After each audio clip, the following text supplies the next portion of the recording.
काला साया। यूं तो बनारस घाट अपनी खूबसूरती के लिए बहुत प्रचलित है, पर घाट के किनारे कई राज लिए बैठे हैं। ये कहानी शुरू होती है बनारस के घाट के पास बने ममता निवास से, जहाँ प्रिया लाल जोड़े में ममता के घर उसकी बहू बनकर आती है। आओ आओ बहू, घर को अपने पैरों से पवित्र करो। ममता घर की दहलीज पार कर ही रही होती है कि अचानक एक बहुत गंदी सी बास पूरे घर में फैल जाती है।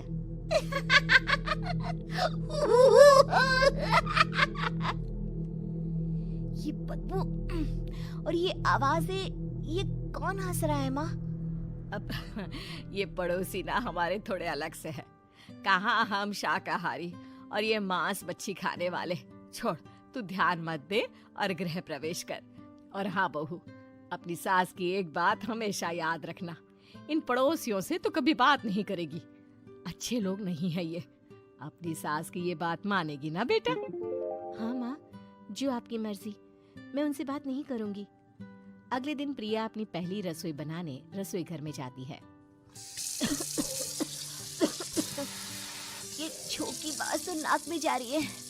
एक काम करती हूँ, खिड़की खोल देती हूँ। प्रिया खिड़की खोलने जाती है। इतने जाले, लगता है इस खिड़की को कभी खोला ही नहीं गया। पर ऐसा क्यों? ओह, नॉन वेज की स्मेल आती होगी ना। 2 मिनट के लिए खोल लेती हूँ, फिर बंद कर दूंगी। प्रिया खिड़की खोलती है। खिड़की खोलते ही उसकी नजर सामने वाले घर की खिड़की पर पड़ती है, जहाँ एक लड़की खड़ी होती है। हाथों में मेहंदी, लाल रंग की साड़ी, बिल्कुल सजी धजी, मानो प्रिया की तरह ही वो भी नई नवेली बहू हो। वो प्रिया को देखकर मुस्कुराती है।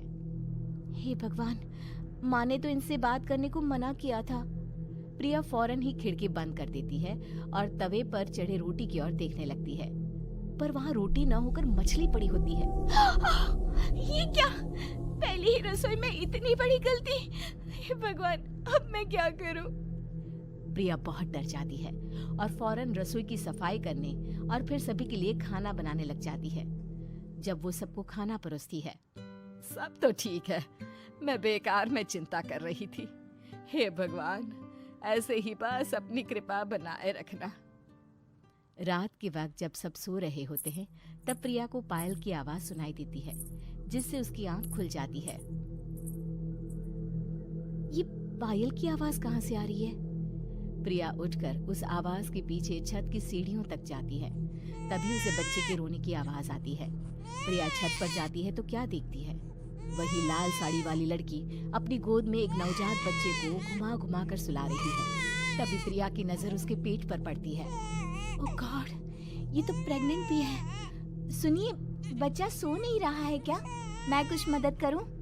नहीं नहीं, आपके घर वालों को अच्छा नहीं लगेगा, मैं संभाल लूंगी। स्नेहा की गोद से बच्चा हाथ मारकर प्रिया की गोद में आने को छटपटाने लगता है। दोनों घर अगल बगल में बने होने के कारण प्रिया उस बच्चे को गोद में ले लेती है। प्रिया के पास आते ही वो सो जाता है। बच्चे का वो स्पर्श रात भर प्रिया भूल नहीं पाती और अगली सुबह वो छत पर कपड़े सुखा रही होती है। तभी उसे एक औरत इशारा करके बुलाती है। स्नेहा कह रही थी बाबू तुम्हारी गोद में आते ही सो गया। मैं गौरी, स्नेहा की माँ हूँ। बहू, घर आना, बाबू को खिला भी लेना। शाम को जब घर पर कोई नहीं रहता, बच्चे से मिलने के लिए प्रिया छिपकर अपनी पड़ोसन के घर चली जाती है और कुछ देर बच्चे को खिलाकर वापस लौट आती है। इसके कुछ दिन बाद ही प्रिया को पता चलता है कि वो माँ बनने वाली है। ममता की खुशी का ठिकाना नहीं रहता।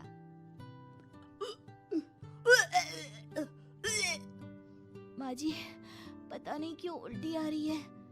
प्रिया भागती हुई वॉशरूम में जाती है तो हरे और लाल रंग की उल्टी करती है।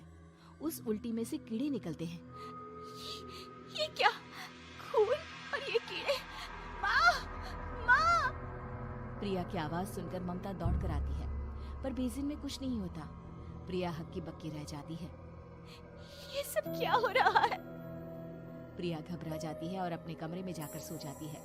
डर के कारण वो इतनी थक जाती है कि उसकी आंख लग जाती है। तब उसे ऐसा लगता है उसके पेट पर मानो कोई बैठा हुआ हो। कौन हो? प्रिया के पेट पर एक 5 महीने की बच्ची बैठी हुई थी, जो बुरी तरह जली हुई थी। माँ, तुम ही मुझे लाई ना अपने पेट में। मैं तुम्हारी माँ नहीं हूँ। कौन हो तुम? माँ, देखो मैं जल गई बुरी तरह से। 6 महीने पेट में रहने को भी मुझे नहीं मिला। सहला दो ना माँ। बचाओ, बचाओ, माँ। ममता दौड़कर कमरे में आती है। प्रिया की बातें सुनकर वो सब समझ जाती है। तू कहीं बगल वाले घर में तो नहीं जाकर आई ना बहू? मुझे माफ कर दो, मैं गई थी माँ। उस घर में सब मरे हुए हैं बहू। कई साल पहले स्नेहा उस घर में बहू बनकर आई थी। कुछ ही दिन में वो एक बच्चे को जन्म देने वाली थी। पूरा घर बच्चे के आने की खुशी में खोया था कि एक दिन अचानक उस घर में आग लग गई। सब बुरी तरह जलकर मर गए। गौरी आज भी दादी बनने का इंतजार कर रही है और इसीलिए स्नेहा ने अपना अजन्मा बच्चा तुम्हारी कोख में डाल दिया। ममता ये कह रही होती है कि पीछे से उसके पैरों को एक बच्चा पकड़ लेता है। दादी, दादी। माँ, स्नेहा की गोद में यही बच्चा था। ये बच्चा कौन है फिर? तेरी मौत है। तेरी भी दादी। जिस चीज का ममता को डर था वही हो गया। ममता निवास के ऊपर मौत ने चादर बिछा दी थी। प्रिया का पेट ऐसे बढ़ जाता है मानो 9 महीने का हो। 2 हाथ उसके पेट से बाहर निकलते हैं। बहू, संतोष को फोन कर, किसी पंडित जी को बुला बहू। प्रिया का पति भागता हुआ घर आता है। ये तो होना ही था माँ। तेरा पाप तेरे सामने आ गया तो तू सह नहीं पा रही है। स्नेहा घर में आग लगी नहीं थी, माँ ने लगाई थी, प्रॉपर्टी की लालच में। और वो बच्चा मेरी पहली पत्नी का बच्चा है, मेरा बेटा, जो कि उस आग की चपेट का शिकार हो गया था। मैंने तुमसे ये सब माँ के कहने पर छुपाया था। मुझे माफ कर दो प्रिया। तुम अगर चाहो तो यहाँ से जा सकती हो।